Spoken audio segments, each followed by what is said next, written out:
Magandang araw sa inyong lahat mga kaibigan. Bago tayo magsimula, gusto ko lang sabihin na karamihan sa aking sasabihin dito ay hango sa aking pagsasaliksik o pag-research gamit ang artificial intelligence. Ang layunin ko ay mabigyan kayo ng mahahalagang impormasyon at mabigyan ng kaunting entertainment. Kaya kung meron man kayong mga importanteng desisyon, ay maaari lamang po na i-verify ang mga sinabi ko. Dahil, sabi nga, ang artificial intelligence ay pwedeng magkamali. With that being said, let's dive in. Ang pag-uusapan natin ngayon ay isa sa mainit na pinag-uusapan ngayon sa ating lipunan, lalo na sa social media, at kung papaano natin maiwasan ito. Lalo na ngayong paparating na ang election. At yan ay walang iba kung hindi ang tinatawag na fake news. Alam kong marami sa inyo ngayon ang nakakaalam o di kaya naririnig sa mga balita ang pagkalat ng mga maling balita o kaalaman. Marahil ay kayo mismo ay naging biktima na dito. Sa totoo lang, ako rin ay naging biktima rin, kaya huwag na natin patagalin pa. Narito ang pangpitong pag-uusapan natin. Alam mo ba, minsan tayo mismo ang nagiging biktima at tagapagkalat ng fake news. Isipin mo ito, isang viral post ang nakita mo sa social media, nakakagulat, nakakagalit, o kaya naman parang sobrang urgent. Sa sobrang dami ng nag-share, pakiramdam mo totoo ito, kaya nag-share ka rin agad. Pero maya-maya, may nagkomento, fake news po ito, wala pong ebidensya. Oops, isa ka na rin sa nakatulong sa pagkalat ng maling impormasyon. Paano tayo nagiging biktima at tagapagkalat ng fake news?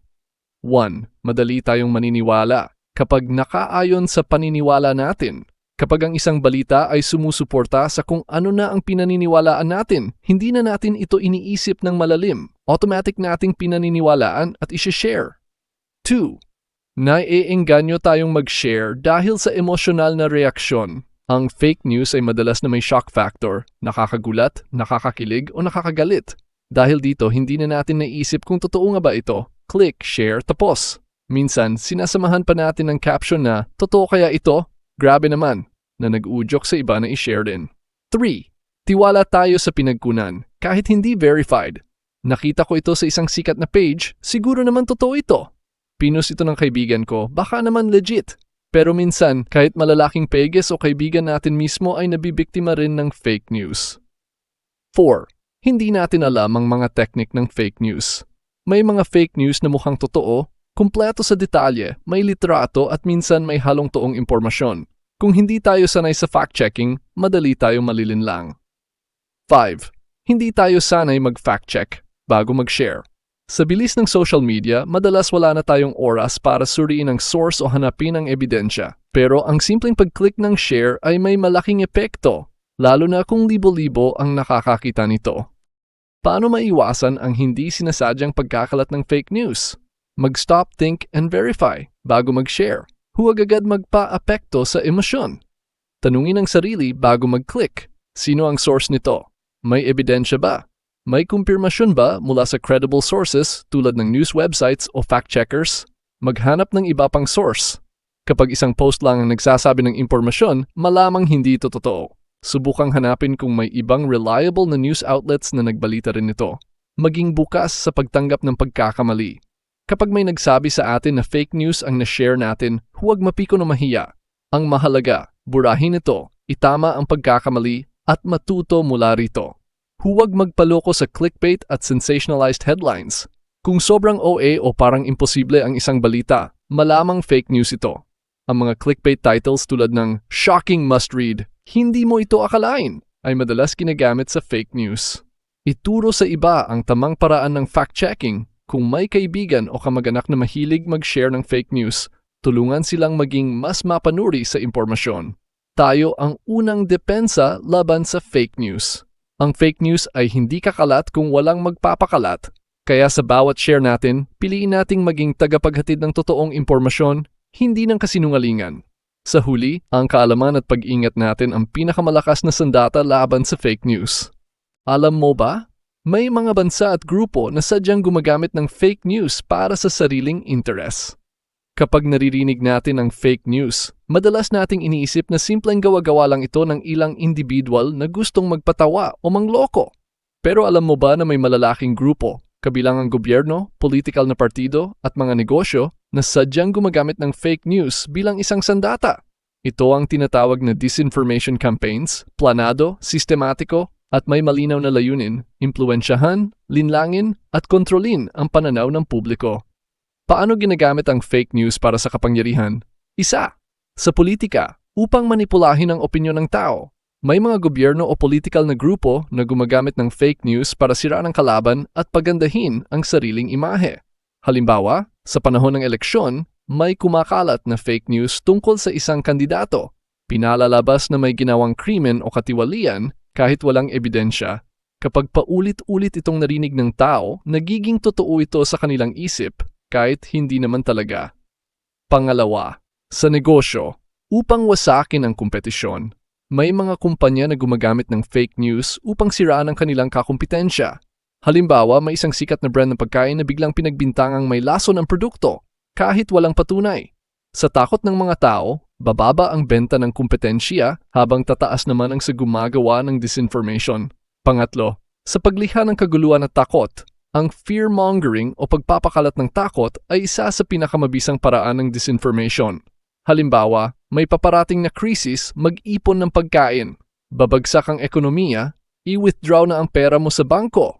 Dahil dito, nagkakaroon ng panic, nagkakagulo ang publiko, at mas madaling kontrolin ang sitwasyon ng mga nasa kapangyarihan. Pang-apat, sa social media, upang patibayin ang maling paniniwala. May mga grupo na gumagamit ng fake accounts at trolls para palaganapin ang fake news. Gumagawa sila ng mga scripted na komentaryo sa iba't ibang posts para gawing totoo ang isang kasinungalingan. Dahil maraming sumasakay dito, nagiging normal na paniniwala ang isang pekeng balita. Mga totoong halimbawa ng disinformation campaigns sa buong mundo. Sa ibang bansa, may mga bansang gumagamit ng fake news upang impluwensyahan ang eleksyon ng ibang bansa. Halimbawa, may mga reports na ginagamit ang social media bots at trolls upang baguhin ang pananaw ng tao sa isang kandidato. Sa politika, sa maraming bansa, may mga politiko na nagbabayad ng mga grupo upang gumawa ng peking balita laban sa kanilang kalaban. Ang layunin, hatiin ang opinyon ng publiko at sirain ang reputasyon ng kalaban. Sa negosyo, noong isang panahon, may mga kumalat na fake news tungkol sa isang malaking kumpanya ng pagkain. Sinasabing may delikadong sangkap sa kanilang produkto. Nang imbestigahan, lumabas na ang kalabang kumpanya pala ang nagpapakalat nito upang sirain ang kanilang brand. Paano tayo makakaiwas sa ganitong manipulasyon? Maging mapanuri at huwag agad maniwala sa lahat ng nakikita online.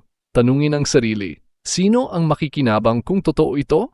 Hanapin ang ebidensya at suriin kung may mga credible news sources na nag-uulat nito. Huwag magpalinlang sa emosyonal na headlines. Ang mga peking balita ay kadalasang gumagamit ng matitinding salita at emosyonal na tema para makaengganyo ng reaksyon. Kung sobrang nakakagalit o nakakakilabot ang isang balita, mag-research muna bago mag-react. Gamitin ang fact-checking tools. Maraming websites ang naglalabas ng fact-check reports tungkol sa mga kumakalat na balita. Halimbawa, Rappler's Fact Check, Snopes, AFP Fact Check at iba pa. Iwasang maging kasangkapan ng maling impormasyon. Kapag may nakita kang balita na tila kahina-hinala, huwag agad i-share. Kapag may nagbahagi ng fake news, maging mahinahon sa pagpapaalala na maaring hindi ito totoo. Ang tunay na laban-laban sa fake news ay kaalaman. Ang fake news ay hindi lang simpleng kasinungalingan. Ito ay isang sistematikong paraan ng manipulasyon na ginagamit ng mga makapangyarihang grupo upang kontrolin ang ating paniniwala at kilos. Pero may kapangyarihan tayo laban dito kung magiging mapanuri, responsable at matalino tayo sa pag-consume ng impormasyon, hindi tayo basta-bastang malilinlang. Tandaan, hindi lahat ng sikat o viral ay totoo. Maging mapanuri, huwag magpauto at gamitin ang isip sa bawat impormasyong natatanggap natin. And last but not least, ang pangsyam natin na pag-uusapan ay, alam mo ba? Ang katotohanan ay may kapangyarihang magpalaya, magpagaling at magpabago. Sa panahon ngayon, napakadaling magpakalat ng impormasyon. Isang pindot lang, libo-libo na ang maaaring makabasa. Pero kasabay nito, napakadali ring kumalat ng kasinungalingan. Sa gitna ng napakaraming fake news, trolls at disinformation campaigns, may tanong tayo dapat itanong sa sarili. Anong klaseng mundo ang gusto nating likhain sa pamamagitan ng impormasyong pinaniniwalaan at ibinabahagi natin? Ang simpleng pagiging mapanuri ay may malaking epekto. Kapag pinili nating maging maingat sa impormasyon, hindi lang natin pinoprotektahan ang sarili natin, tumutulong din tayong gawing mas maayos ang mundo. Isipin ito, ang isang simpleng fake news na na-share mo ay maaaring makasira ng reputasyon ng isang tao, makaliha ng takot o makaimpluwensya ng maling desisyon. Ngunit ang isang impormasyong totoo at maingat na napili mong ibahagi ay maaring makatulong, magbigay liwanag at magtulak sa positibong pagbabago. Paano tayo makatutulong sa paghahanap ng katotohanan? 1. Sa pamilya at kaibigan. Ilang beses mo nang nakita sa group chat ang mga chain messages na may kasamang takot?